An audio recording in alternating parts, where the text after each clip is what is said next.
안녕하세요. 크리스천 영성학기로 운영하는 신목사입니다. 오늘은 당신의 천국 자격을 알아보는 10가지 테스트라는 제목으로 한번 생각해 보도록 하겠습니다. 최근 제가 말씀드리는 그러한 내용은 날로 도전적인 강도가 세지고 있어요.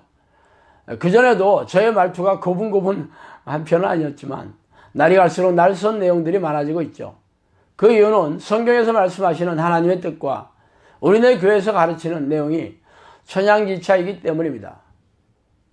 그 이유는 우리네 교회 지도자의 머리에 미호경이 타고 앉아서 자신들의 생각을 교묘히 넣어주고 속이고 있기 때문입니다.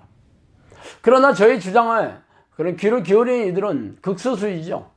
그래서 저의 말이 과연 성경적인지 성령의 증거와 열매가 있는지 분별하라는 투에 그런 말씀을 계속해서 드리게 되죠. 그래서 아무도 관심을 기울이지 않더라도 그게 저희 사명이고 사역이기 때문입니다. 그래서 오늘은 여러분이 성경에서 말하는 천국 백성의 자격을 갖추는 10가지 테스트를 해보고 싶어요. 이는 전부 성경에 있는 구절들입니다. 첫 번째, 죽도록 충성하라. 그리하면 내가 생명의 관을 너에게 주리라. 요한계시록 2장 10절 말씀이죠. 두 번째, 내가 거룩하니 너희도 거룩할지어다. 레위기 11장 45절 말씀입니다.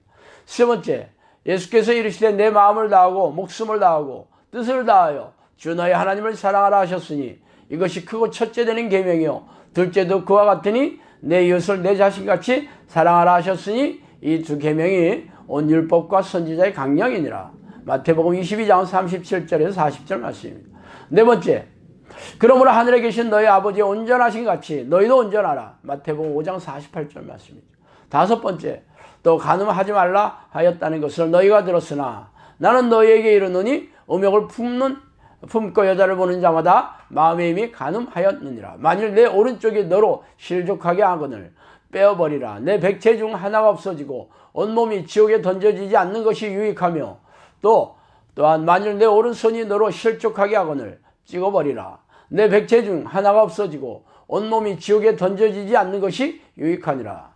마태복음 5장 27절에서 30절 말씀입니다. 여섯 번째, 이에 예수께서 제자들에게 이르시되 누구든지 나를 따르려거든 자기를 부인하고 자기 십자가를 지고 나를 따를 것이니라. 누구든지 제 목숨을 구원하고자 하면 잃을 것이요 누구든지 나를 위하여 제 목숨을 잃으면 찾으리라. 마태복음 16장 24절 25절 말씀입니다.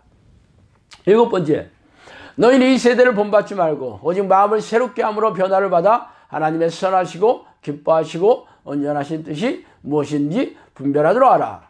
로마서 12장 2절 말씀이에요. 여덟 번째, 믿는 자들에게는 이러한 표적이 따르리니 곧 그들이 내 이름으로 귀신을 쫓아내며 새 방언을 말하며 뱀을 집어올리며 무슨 독을 마실지라도 해를 받지 아니하며 병든 사람에게 손을 얹은즉 나으리라 하시니라. 마가복음 16장 7절 말씀이에요. 아홉 번째, 항상 기뻐하라. 쉬지 말고 기도하라. 범사에 감사하라. 이것이 그리스도 예수 안에서 너희를 향하신 하나님의 뜻이니라.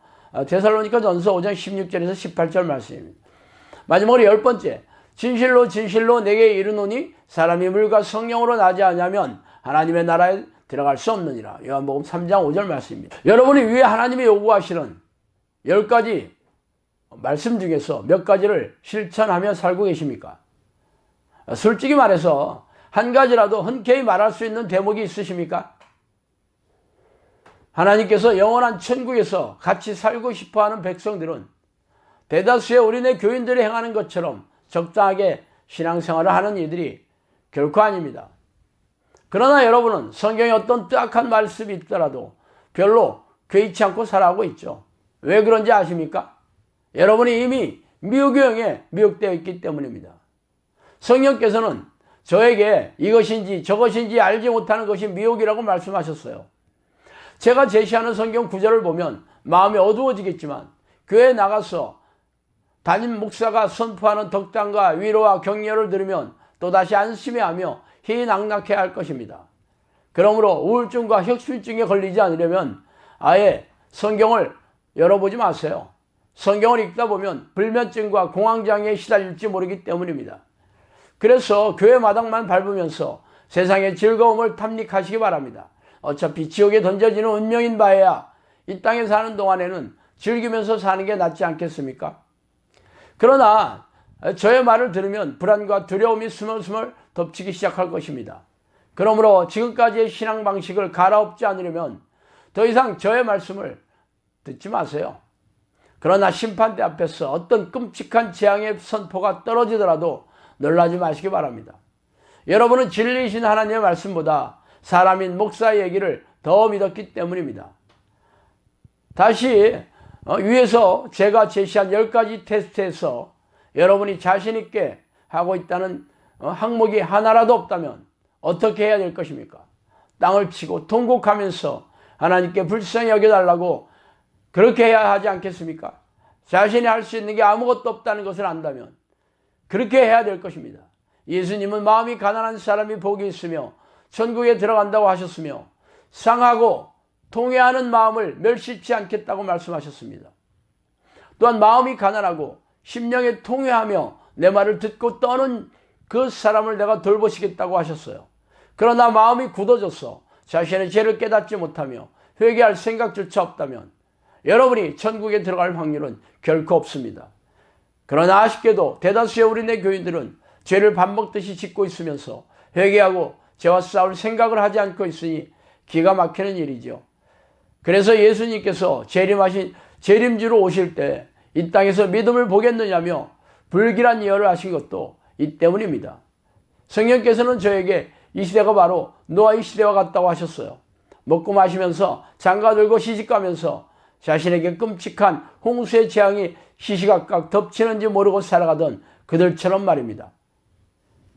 그러므로 여러분도 이 성경 오늘 제가 말씀드린 10가지 이 테스트를 곱씹으면서 자신이 하나라도 하지 못하고 있던 것을 깨닫는다면 땅을 치고 통곡하면서 마음을 돌이키고 마음을 찢으면서 하나님께 다시 나아가시기 바랍니다.